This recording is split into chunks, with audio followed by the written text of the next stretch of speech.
दोस्तों, आज की कहानी एक ऐसी महिला की है जिसने भक्ति और गृहस्थी जीवन के हर एक उतार चढ़ाव को अपनी तरह से जिया, जिसे देखकर मैं भी परेशान हुआ था। ऐसी ही कहानी का नाम है एक सखी। लीजिए पेश करता हूँ कहानी। आंखों में हल्की नींदों का बसेरा और वातावरण में गूंगापन सा छाने लगा था। घड़ी की टिक टिक ने अपना मुंह बंद नहीं किया तो मैंने उसका सेल निकाल कर रख दिया। काफी देर बाद भी नींद में भारीपन नहीं आया था। वो धीरे धीरे मेरी पलकों को उठाने में कामयाब हो गई थी और ना जाने कहाँ खो गई। मैं सुबह होने तक अपने बिस्तर पर यूं ही करवटें बदल रहा था। एक अजीब सी खामोशी थी। माँ, ये कैसी सुबह है जो रोज की तरह उत्साह लेकर नहीं आई। ना आसमान में पक्षियों का कोलाहल, ना आरती, ना आजान की आवाजें। उठ गया मेरा लाल। बेटा, तू जब तक बिस्तर नहीं छोड़ेगा तब तक भला कैसी हलचल। टाइम देख, 11 बजे हैं, माँ ने मुझे चिढ़ाते हुए कहा था। पर अभी तो धूप भी नहीं निकली।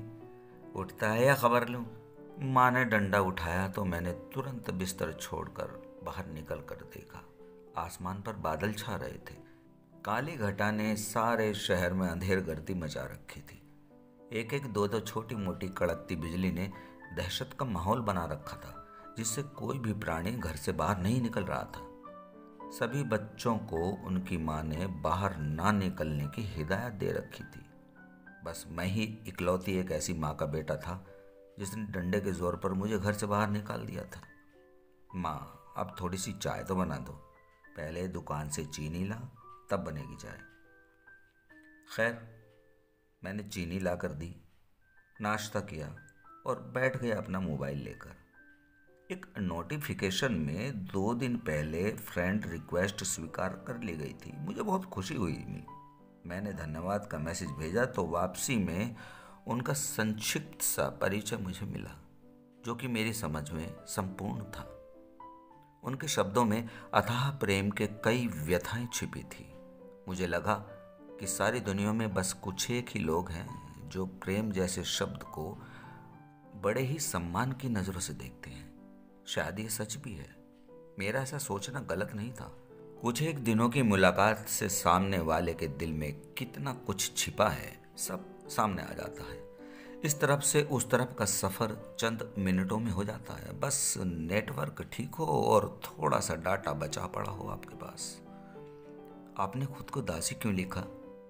शुरू में सारे मैसेज अटपटे से होते हैं। मन में जिसके प्रति समर्पण की भावना हो तो दास या दासी जैसा नामकरण स्वतः ही हो जाता है। इतने सात्विक विचारों को सुनकर मुझे नए ज्ञान की जानकारी मिली थी। मैं शायद उतना समझदार नहीं रहा था, फिर भी न जाने मेरी कौन सी बात उन्हें अच्छी लगी, मैं आज तक भी नहीं जान पाया। आप किस संप्रदाय से हो? उन्होंने पूछा। मैं किसी संप्रदाय से नहीं हूँ। उस वक्त मैं कुछ विरोधाभास में बोला था। मैं एक गृहिणी हूँ, मठ में नहीं हूँ, फिर भी अपने गुरु के विषय में मैं केवल उचित ही सुनना पसंद करती हूँ। उन्होंने मुझे एहसास कराया कि गुरु और शिष्या की परंपरा क्या होती है। मैं बचपन से ही मुंह फटानंद था, आज भी हूँ। उसके बाद भी मैंने क्षमा मांगी और उन्होंने मुझे अत्यंत सहज भाव से क्षमा किया। पर मैं सरासर गलत हूँ ये नहीं माना। एक बात शायद ये भी हो जो मैंने अपनी उपस्थिति उनके आसपास दर्ज की। अब तक वो जान गई थी कि मैं कोई गलत बात पसंद नहीं करता हूँ, चाहे मठ आदि में व्यवहार की बात हो या पारिवारिक कोई भी परेशानी। गलत को गलत और सही को सही मानना मेरे खून में रचा था। कुछ ही दिनों में मुझे समझ आया कि प्रेम कितने सुख का कारण बन जाता है। मुझ में अब तक का जितना भी सुधार आया वो केवल प्रेम उपस्थिति के कारण ही संभव हो पाया।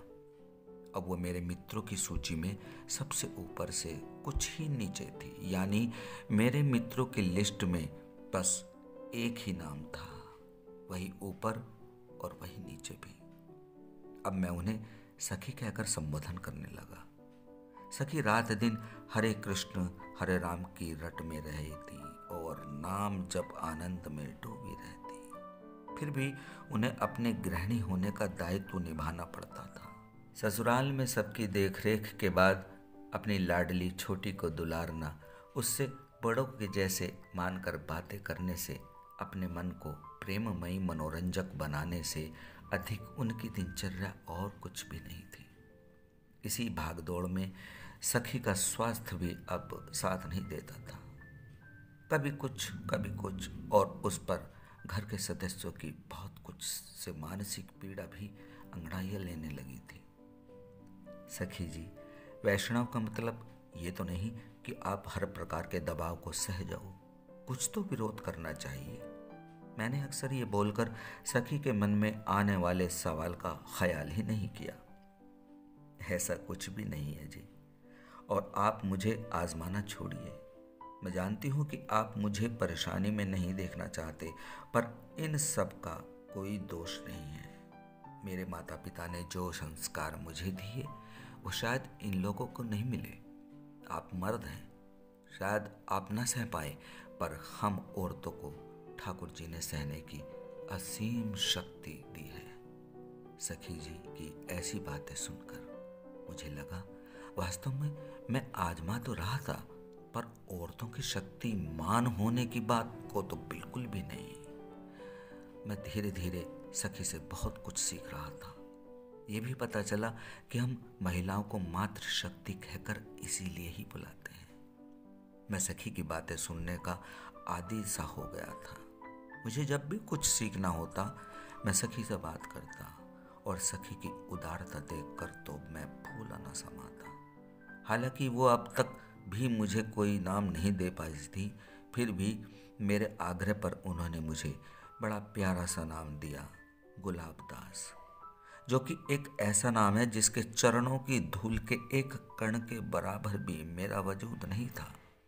एक मुस्लिम गुलाब खान की अटूट भक्ति के कारण ही उसको ये नाम मिला था, गुलाबदास। उस दिन से ही मैंने सखी को अपना गुरु माना था।